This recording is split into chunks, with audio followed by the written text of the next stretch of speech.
All right, we're gonna start with our pellet ice. We'll put the pellet ice in.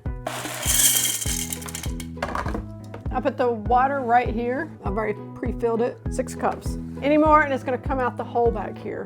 I'm gonna make some iced tea. I'm gonna use a 1 gallon iced tea bag. I've never done this before, but I was told that you put the sugar right on top. So I'm gonna try it out. I'm gonna try it so you don't have to. So we want this strong. You do have a lever here where you can have it light or strong. So I'm doing it on max. Now we're gonna turn it on. And we're gonna make us some sweet tea. If you're buying iced tea or coffee every day, this is something you should use. Sure, I'm thirsty for some iced tea, aren't you? This lets you make it at home exactly like you want to. You can use loose tea, tea bags, or coffee grounds. You have a ton of options depending on what you're in the mood for. Mine is usually gonna have alcohol in it. Espresso martinis, yeah. Arnold Palmer. That's the question. That is the question. Will the sugar dissolve? Because usually when I make I put the hot tea right on top of the sugar and blend it in and then put ice in it. Oh! This does not have one of those stoppers up there.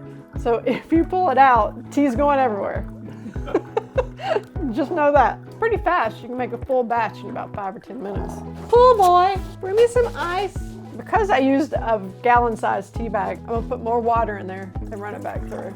We're going again. You can put the pitcher in the refrigerator and have it for all day long. Now, here we go. Now I'm gonna check and see that the sugar dissolved.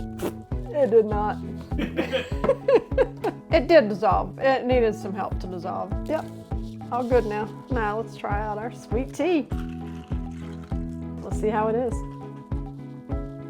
That's some good iced tea. At the end of the day, this saves money. I don't have to go to the store and buy jugs of sweet tea. I can make it right here at home. I hope you like it.